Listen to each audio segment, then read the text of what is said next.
9 daily. I would never lie to you. It's the 468th day 9 daily where we learn to be a better gamer. Excellent. And we're looking at the following two players, HuK and SaSe, who are in the following groups at the upcoming Red Bull Battlegrounds tournament. We're focusing on some amazing Protoss vs. Terran openings. You'll note that SaSe has Teja and Thorzane in his group. Historically, SaSe has trumped Thorzane a number of times, but Teja and SaSe have never met. HuK does have Bomber, who's been playing a little bit sloppily as of late, but I still think he's mad crazy good. And of course, in case you did not get the memo, that's happening in like 3 days. Friday night, the 25th, will be a fan meet and greet, and the 26th and 27th will be the tournament with the top 16 players. Ah!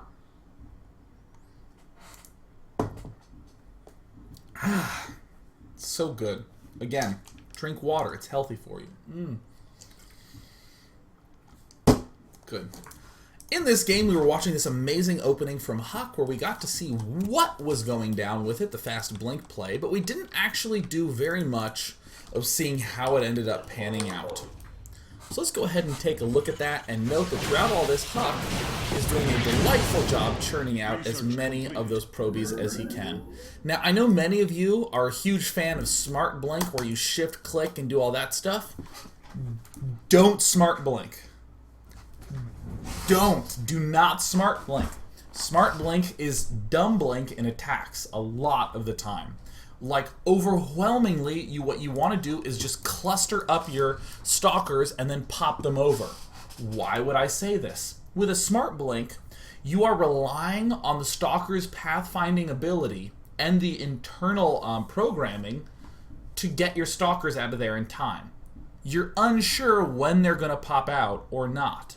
Whereas if you just cluster them and then hit blink and move over, a much higher percentage of the time, your stalkers will respond faster and get out quicker.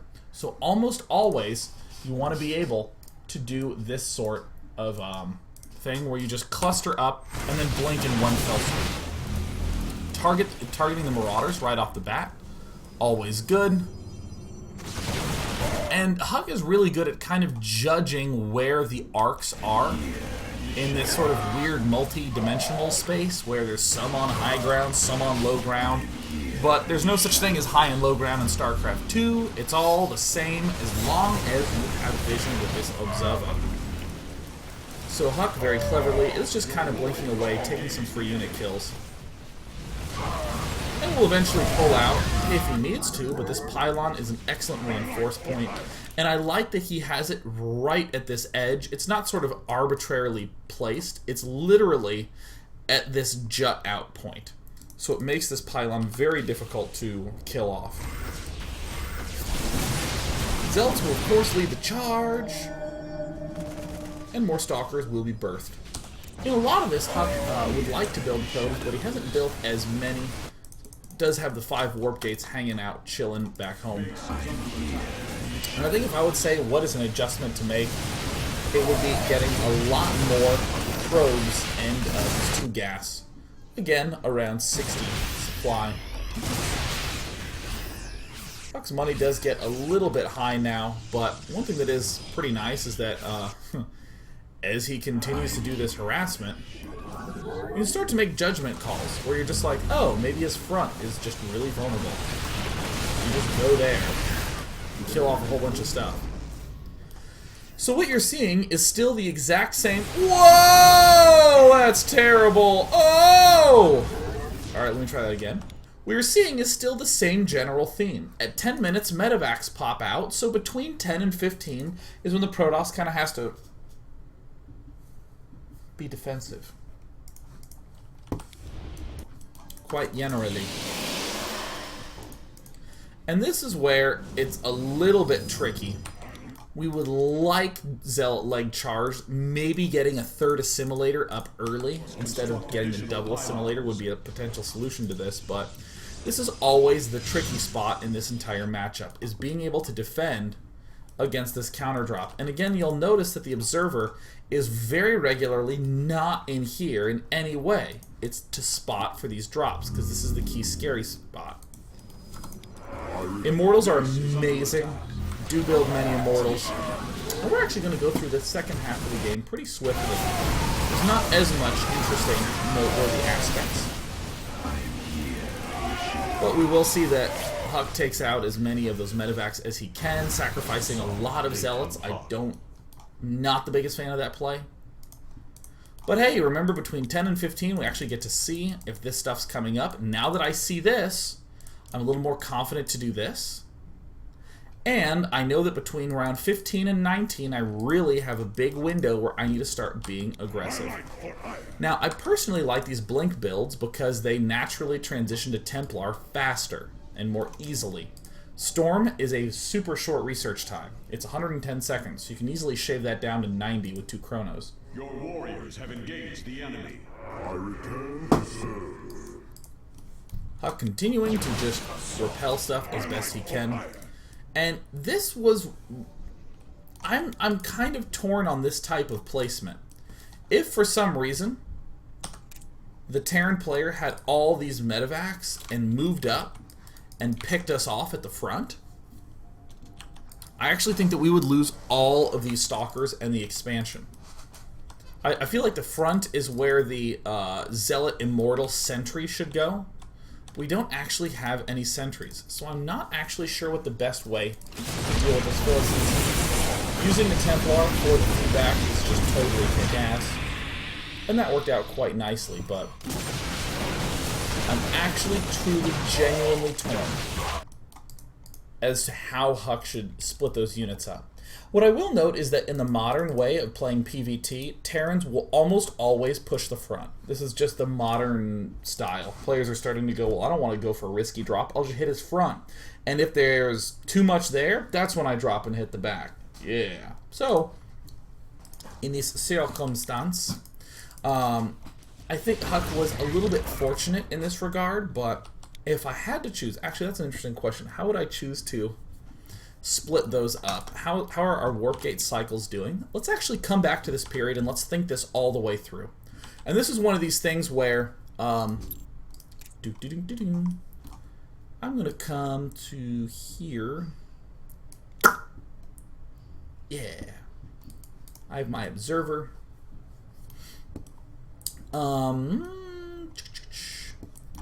Does this observer die? Actually, let me stop right here.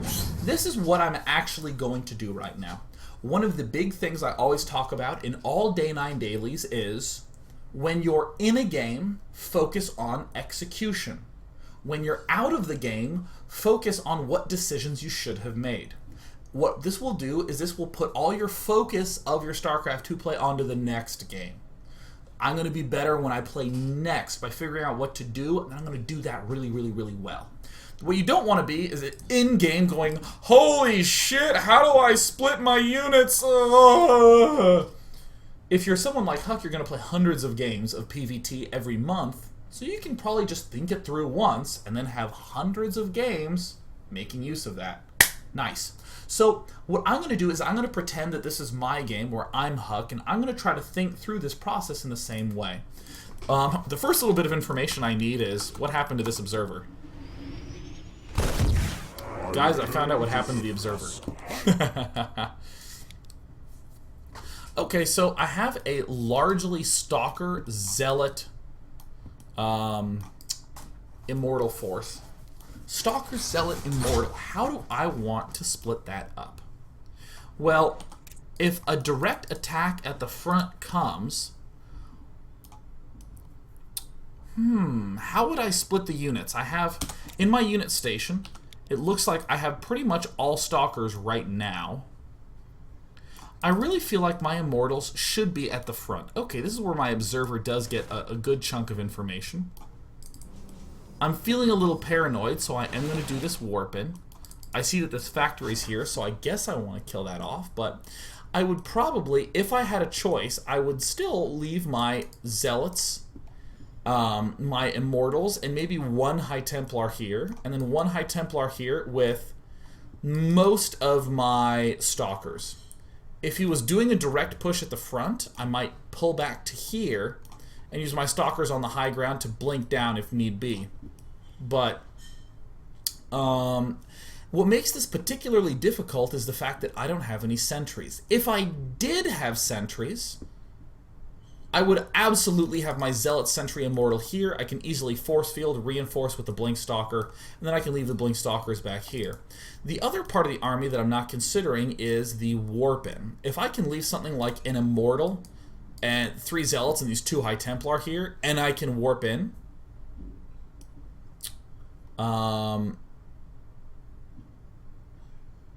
Okay, you know what? If I had to choose, I would probably leave a handful of Zealots.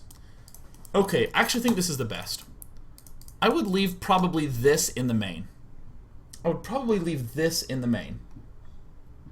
And then I would have all the rest of my Zealots, my Stalker, and my Immortals at the front.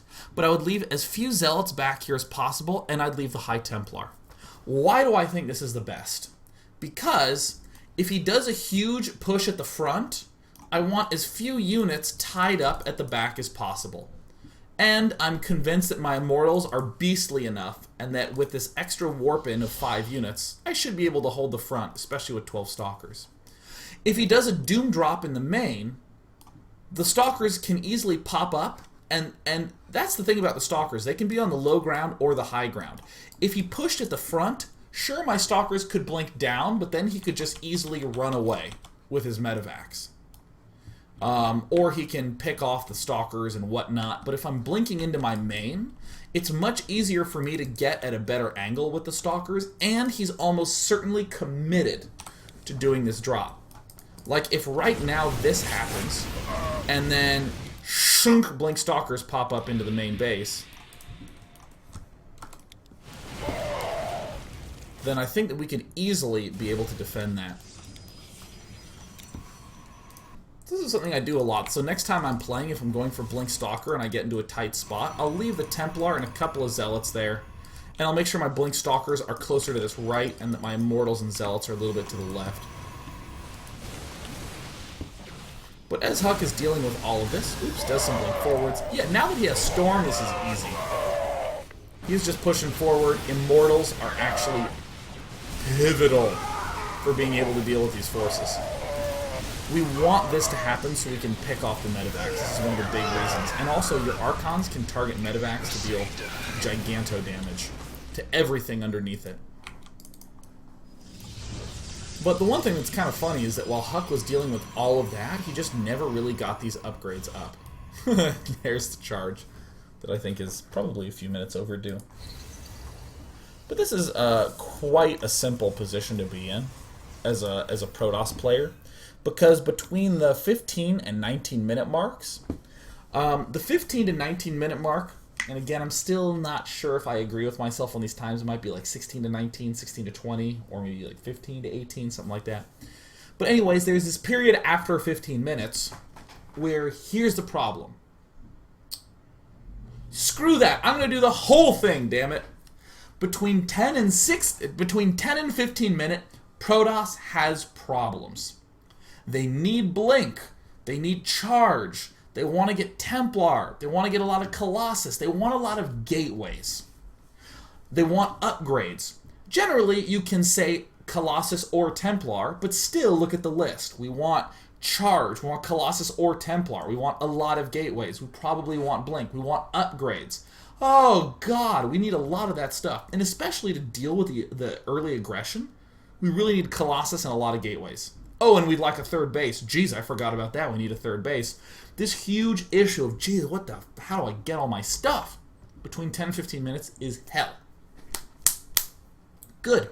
Now let's go from 15 to 19 minutes. Why is this the problem for Terran? This is where Terran has just gotten his third up, and now he's starting to get the money. And he wants Vikings.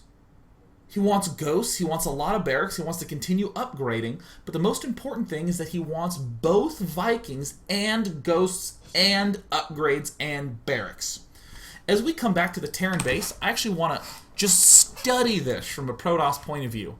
Where, okay, up to 10 minutes, we have 3 barracks. 3 barracks as Terran. I'm going to times 8 because I only care about the buildings. Excellent. We're building 2 more barracks. We are going to be an extremely aggressive Terran.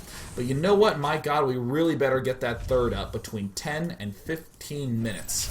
Now, look, we're at 12 minutes, and we've just now started to get our barracks going. Yeah, excellent. Churning them out. We delayed those upgrades a lot. We want to get those upgrades. And now, remember, we want ghosts, barracks, Vikings, upgrades. Ghosts, barracks, Vikings, upgrades. We have we have 5 barracks. That's some. We have the Ghost Academy. We haven't built any ghosts. And, oh shoot, we gotta rebuild the factory so we can get the Vikings up, right? Oh no. So we have these exchanges going on. Here's the ghosts. We're just now starting to get ghosts at 15 minutes. And notice that we're churning out ghosts. Or we're churning out barracks units, but we really kind of need an extra 600 to be able to like build 4 more barracks. And to churn out some Vikings and all this stuff. So this is the period where Terran starts to feel defensive. After that, Terran's fine. If you're at 20 minutes, you've been thinking, gosh, I lose too much to Protoss. You're probably building too many Marauders, Marines. So good in late game. So good. So good. Too many Marauders is the death of Protoss. Or is the death of Terran. Marines are really done damage here. Marauders are great for this mid-game kiting business. All the ghosts coming up, and oh gosh, look, now we're getting the barracks. You're starting to see the vulnerability. We just started these barracks. They take a minute, and then what we need to do afterwards? Oh god, we need to get add-ons. Oh, fuck me. Ugh. No. They can't do anything for this whole period. Oh crap, are we behind on our upgrades? Oh no. Oh, I gotta start those, but it's so much gas. Look at my gas. Look how low my gas is. I even have 6 geysers up. Oh my god. Oh, the agony. Oh. So for Protoss is literally rounding out his composition. If you went Colossus first, he's getting Templar. If you went Templar first, he's getting Colossus. And the shoves that work the best are the ones that happen in this vulnerable period where your Terran player just doesn't... These barracks have just finish up the tech labs. I mean, as I back up just a little bit longer, actually I'm backing up 10 seconds at a time, I could probably just drag. 1830, they've just finished at 1830. I mean, like, we can only have gotten a couple rounds of stuff. Well, they just finished. 1830, they've just now gotten up. Alright, we're going to make some Marines and Marauders out of it. So cool, by 1930... we've basically used these 3 barracks to build a unit each. Ugh. This is the vulnerable period where Protosses can really seize control. And when I say seize control, I mean get a 4th, maybe a 5th. A 5th base, that is.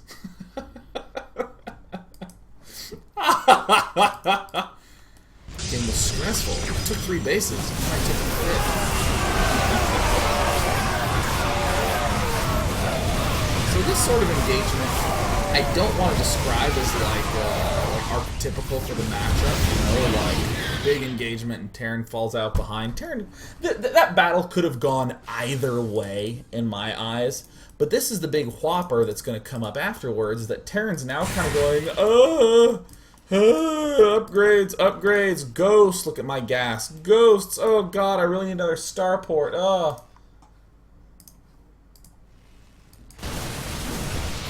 And sure, Terran is taking a 4th, but he kind of wanted to take this 4th at like 18. Does he not have combat shield? Wait, what the shit? He has no combat shield. No wonder that mid-game battle was so easy. What? He doesn't have combat shield? Virus? Virus. Virus. Well, this is stupid. Why am I analyzing the rest of this game? Everything I said up to the mid-game point, totally fine. Totally don't worry about it. I've seen enough games to assure you that the way HuK was defending, pretty much going to be okay. But he doesn't have combat shield.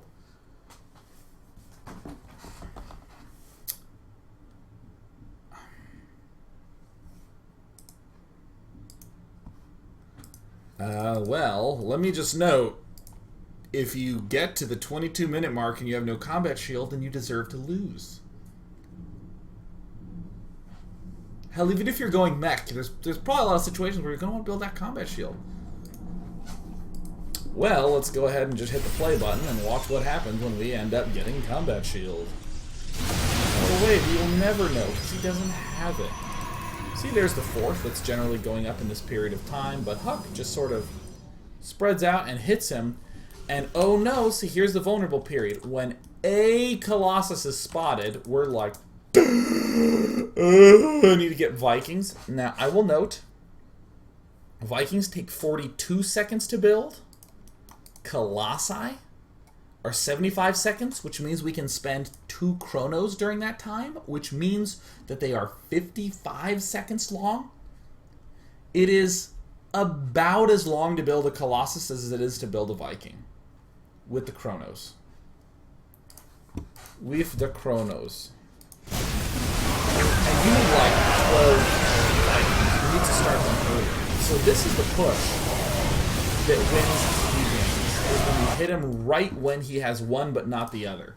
So if you open Colossus, doing the push at like 18 to 20 minutes when you have Templar but he doesn't have Ghost, wonderful. Looks like that's it. Looks like that's it. Whoopsie daisies. I accidentally hit the wrong button. Okay, cool. What I'm just going to take some questions. Take some questions, and you know what? I'm in the mood for chicken sandwiches. I really would love a chicken sandwich right now.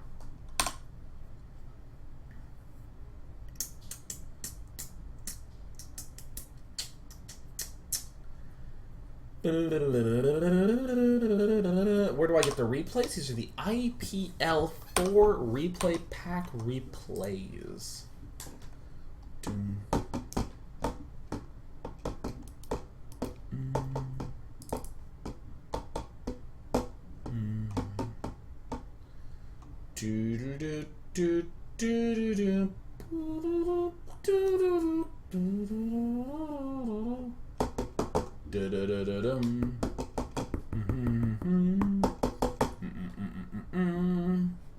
Do I prefer warm or cold chicken sandwiches? Hot chicken sandwiches with coffee. I love.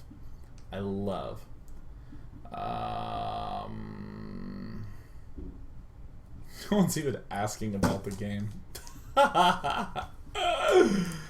Oh, man. Here's a great question from Serendipix. Day 9, why is this blink strategy viable? Without those fast weapon and armor upgrades, I seem to just flat out die without them in the mid-game. For any of you who are curious as to what Serendipix is referring to, +1/+1, double Forge, double Chrono, really, really critical for Protosses to be able to have some of that mid and late game might.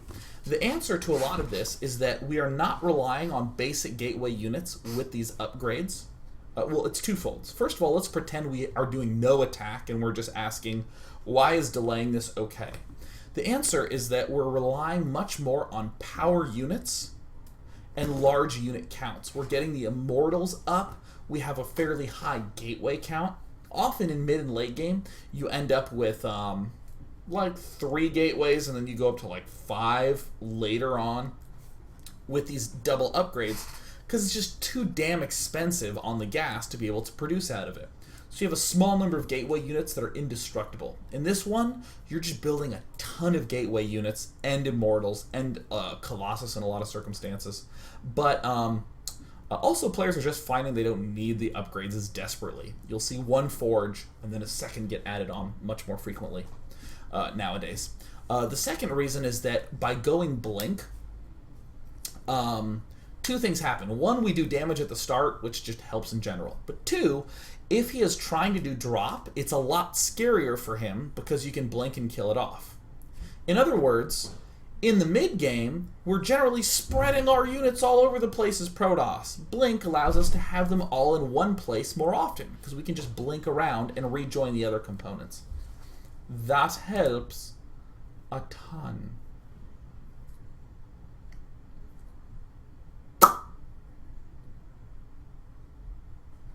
Just gonna take one more. Ah, Random Fan 12. Day 9. If the Terran player is really aggressive with drops, 2 medevacs full of units, while at the same time pushing the front, who would you split the units to, or how would you split the units to deal with both? Talked a little bit about that. It largely depends on your composition. For robo-based compositions, what I'll do is I will have my sentries with the zealots and the immortal at the front with an observer poaching, and the observer is the biggest one, where you have like observer, you have like all your units and the observers floating out to see if anything's coming in. Love that observer. That's the money one. And in the main, some stalkers and gateways are idle. The gateways have to be open in a lot of the mid-game periods. That robo is just churning out like Colossus, doing all that good jazz. That is the most important thing. Because then the Colossus can go to the front and help with those pushes there. And then if he tries to drop in main, you just shut it down. And then, what's the next step? I'm split up all over the place. I want to attack him. You just get Blink after that. Okay, what if you got Blink? I would say that it depends a lot on your sentry count. I'm still a big fan of just the slow units at the front. Zealot, Sentry, Immortal at the front, and if he does a push at the front, quickly blink down and get in there, yeah. But always having that Observer poaching at the front. In this circumstance, I think HuK was probably okay with leaving some units in his main, these 2 Templar and the Zealots, and then blinking into the main and using a warp-in round, but almost always it's the warp-in round thing. No daily tomorrow. I'm traveling. No daily, no daily, no daily, no daily. I'll be here at the Red Bull Battlegrounds. If you want to watch the tournament, watch it at this channel that you're watching right now, twitch.tv/day9tv. Do dat, do dat, do dat.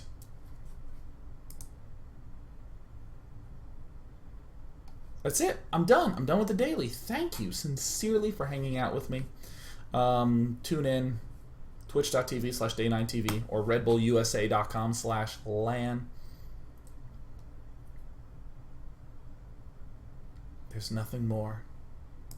Thank you!